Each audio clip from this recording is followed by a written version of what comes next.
નમસ્કાર વિદ્યાર્થી મિત્રો, હવે ગુજરાતી વ્યાકરણની અંદર જે મારો બીજો ટોપિક હતો શબ્દકોશ ક્રમ, એમાં વિડીયો પૂરો થાય ત્યારે મેં પાછળ સ્વાધ્યાય આપેલું હતું જે તમારે ઘરે જાતે સોલ્વ કરવાનું હતું. હવે એના જવાબો છે એ હું સમજાવી અને અહીંયા સોલ્વ કરાવું છું જેથી તમે ચેક કરી શકો કે તમે ગણેલા જે ઘરે જવાબો છે એ સાચા છે કે ખોટા છે. તો ચાલુ કરીએ પ્રશ્ન નંબર 1 થી, જેની અંદર 5 શબ્દો આપેલા છે: જનક, મિનિટ, શાળા, ખેડૂત અને માહિતી. તો આની અંદર કક્કાવારી ક્રમ પ્રમાણે ખ સૌથી પહેલા આવે એટલે પહેલો આપણો શબ્દ થશે ખેડૂત. ખ પછી કક્કાવારી પ્રમાણે બીજો શબ્દ આવશે જ, જેથી બીજો આવશે જનક. જ પછી આવશે મ, તો મ માટે અહીંયા બે શબ્દો છે મા અને મી. તો બારાક્ષરી પ્રમાણે મા પહેલા આવશે એટલે કે માહિતી અને મિનિટ, અને છેલ્લે જે વધ્યો એ શબ્દ છે શાળા. પ્રશ્ન નંબર 2 ની અંદર મો, મોજ, ડુંગર, દૂધ અને છોડ. તો કક્કાવારી પ્રમાણે જોઈએ તો સૌથી પહેલા આવશે છ એટલે કે છોડ, પછી આવશે ડ એટલે કે ડુંગર, ડ પછી આવશે દ એટલે કે દૂધ, અને પછી વધ્યા મ વાળા બે. તો બે છે એની અંદર એકની અંદર છે મો, ઉપર અહીંયા અનુનાસિક બિંદુ છે, અને બીજું છે મો. અને મો ઉપર મીંડું એટલે મોમ નથી વાંચવાનું, આ છે મો અને આ મોમ. જો એવી રીતે આપણે બારાક્ષરી પ્રમાણે જોઈએ તો અ પછી અમ આવે, તો એવી રીતે મો પછી મોમ આવે, પણ અહીંયા કન્ફ્યુઝ થવાનું નથી. આ પહેલા અને આ પછી નહીં આવે, મો પહેલા આવશે. એનું રીઝન શું છે કે આ જે પહેલો શબ્દ છે મો, એમાં આ જે બિંદુ છે ઈ શું છે, મો પ્લસ અને અંગ. અંગ આપણે બોલીએ છીએ જે આપણે કક્કાવારીમાં ક, ખ, ગ, ઘ પછી અંગ આવે ને એ આ છે. આ છે ઈ, આ મીંડું છે ઈ મમ નથી, આપણે મોમ બોલીએ છીએ એ મીંડું નથી, બરાબર. તો સૌથી પહેલા આ મો એટલે આ મો અને પાછળ આ અંગ કહેવાય, અને આ મો એટલે મો, મ પ્લસ આ ઓ કહેવાય, બરાબર. એટલે આ છે એ પહેલા આવે, અને આમાં મો પછી પાછળ જ છે બીજામાં, એટલે મોજ પછી આવશે. તો આ મો બોલવામાં ખાલી મોજ છે, આનું નાસિક બિંદુ છે જેને આપણે ગણવાનું નથી, એટલે મો અને પછી આવશે મોજ. હવે છે પ્રશ્ન નંબર 3, કુંજ, ક્ષત્રિય, ક્ષય, કિનારો અને કંચન. તો કક્કાવારી પ્રમાણે આપણને ખબર છે પહેલા આવે ક અને પછી આવે ક્ષ. તો ક વાળા પહેલા જોઈ લઈએ. એમાં છે એક છે કુ, એક છે કી અને એક છે કન. તો કંચન વાળો કન પહેલા આવશે કેમ કે ક પછી કમ આવે એટલે કંચન. પછી આવશે કી એટલે કે કિનારો, પછી આવશે કુ એટલે કે કુંજ, અને ક્ષત્રિય અને ક્ષય એ બે ક્ષ વાળા છે જેનો પહેલો અક્ષર સમાન છે. તો એમાં બીજો જોવાનો થશે, અહીંયા આવે છે ત્ર અને અહીંયા આવે છે ય. તો ત્ર પહેલા આવશે અને ય કક્કાવારી પ્રમાણે પછી આવે, તો ત્ર વાળો પહેલા લખવાનો એટલે કે ક્ષત્રિય, અને પછી આવશે ક્ષય. હવે છે પ્રશ્ન નંબર 4, પૃથ્વી, પવન, પ્રતીક, પાવન અને પ્રોઢ. એમાં જે આ પ્રૂ છે ઈ પ, ર અને ઉ એનું મિક્સચર છે, બરાબર. તો આ છે એક જોડિયો શબ્દ છે, આ છે જોડિયો શબ્દ છે, અને આ છે જોડિયો શબ્દ છે.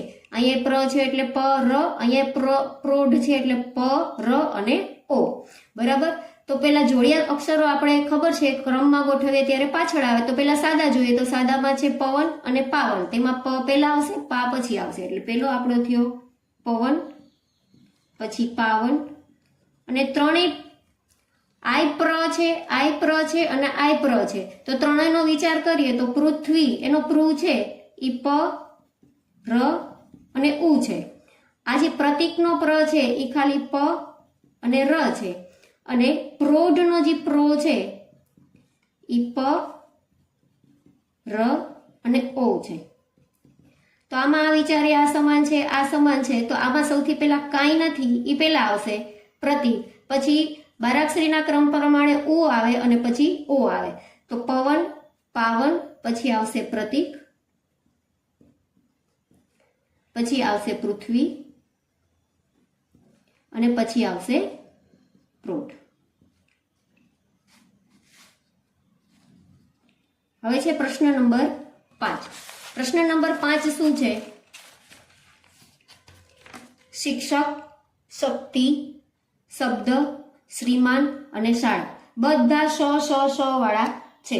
તો આપણે પહેલા જોઈએ, આ છે શ, આ છે શ, આ છે શા, આ છે શી અને આ છે જોડ્યો શબ્દ શ્રી એટલે કે થશે સ પ્લસ ર. બરાબર. તો આને બારાક્ષરી પ્રમાણે ગોઠવવાના છે. તો પહેલા આવશે શ વાળા, પછી આવશે શા વાળા. તો શ વાળામાં પાછા બે છે. શ પછી અહીંયા ક છે અને અહીંયા બ છે. તો ક વાળો પહેલા આવશે. તો પહેલો શબ્દ થશે શક્તિ, બીજો શબ્દ થશે શબ્દ. શ પછી આવશે બારાક્ષરી પ્રમાણે શા એટલે કે શાળા. શા પછી આવશે શી એટલે કે શિક્ષક અને છેલ્લે જોડાક્ષર આવશે શ્રીમાન. હવે પ્રશ્ન નંબર 6, માહિતી, સંસ્કૃતિ, ફારસી, જ્ઞાન અને ખેડૂત બધા અલગ અલગ છે. પહેલા એટલે આપણે કક્કાવારી પ્રમાણે ગોઠવીએ તો સૌથી પહેલા આવશે ખ. ખ એટલે કે ખેડૂત. ખ પછી આવે જ્ઞ. જ્ઞ માટે જ્ઞાન. જ્ઞ પછી આવશે ફ એટલે કે ફારસી. આ તો ઈઝી જ છે. ફ પછી આવશે મ એટલે કે માહિતી અને પછી છેલ્લે આવશે સંસ્કૃતિ. હવે છે પ્રશ્ન નંબર 7, નિર્ણય, નિશાળ, નિયમિત, નિમિત્ત અને નિરર્થક બધા પહેલા અક્ષર સમાન ની, ની, ની, ની અને ની.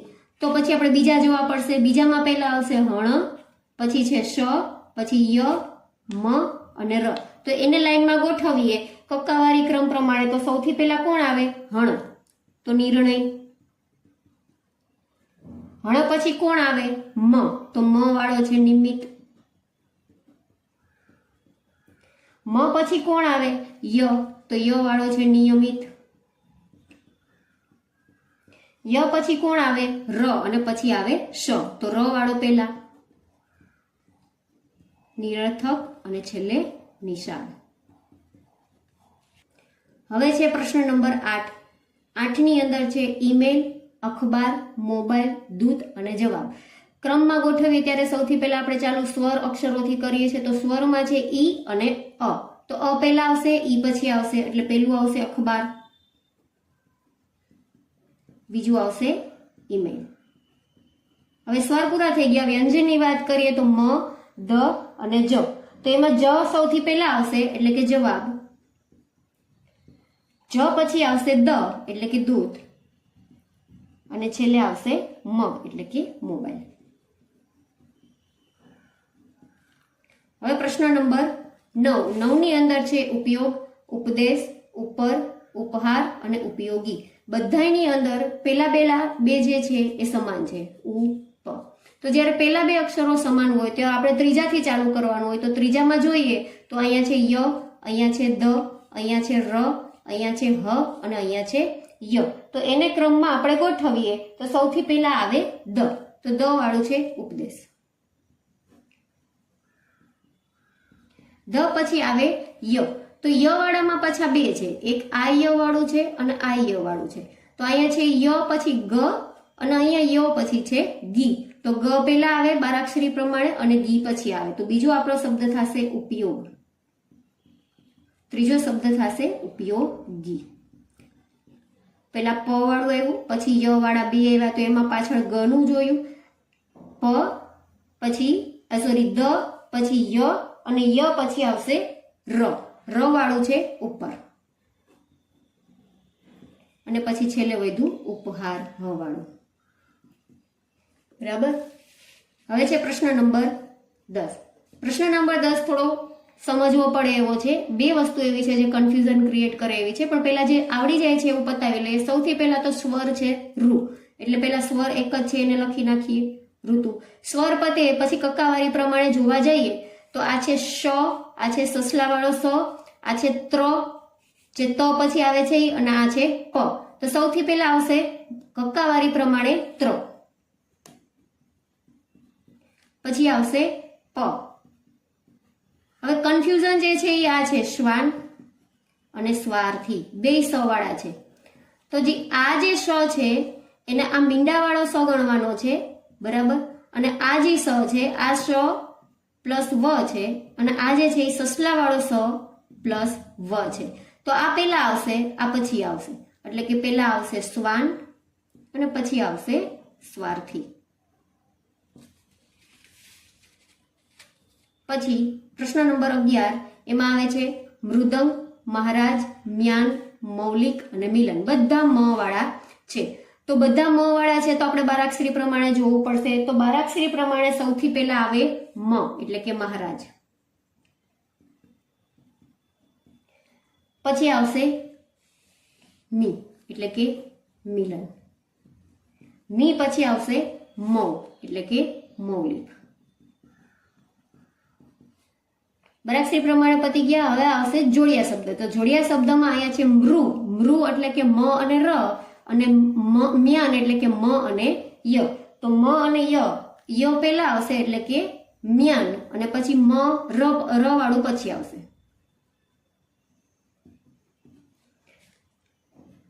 એના પછી લાસ્ટ ક્વેશ્ચન, ક્વેશ્ચન 12, જાજમ, શબ્દ, શબ્દાવલી, શબ્દકોશ, શબ્દક્રમ. તો આ બધા તો શ વાળા છે. જ એની પહેલા આવશે એટલે પહેલા એક લખી નાખીએ જાજમ. શ વાળામાં ચેક કરીએ તો આમાં આવે છે શબ્દ, આમાં આવે છે શબ્દ, આમાં આવે છે શબ્દ, અને અહીં આવે છે શબ્દા. તો દ પછી દા આવે એટલે શબ્દ વાળા પહેલા છે. તો આ અને આ એને પહેલા ચેક કરશું. તો આમાં શબ્દ પાછળ કંઈ નથી, આમાં શબ્દ પછી કો છે અને આમાં શબ્દ પછી ક્ર એટલે કે જોડિયો શબ્દ છે. તો પહેલા કાંઈ નથી એ લખવાનું. પછી કો અને ક્રમાં આપણે જોઈએ તો ક્ર છે એ જોડિયો શબ્દ છે એ છેલ્લે આવે અને કો છે એ બારાક્ષરી પ્રમાણે પહેલા આવે. તો પછી આવશે શબ્દકોશ, પછી આવશે શબ્દક્રમ, અને પછી આવશે આ દા વાળો શબ્દાવલી.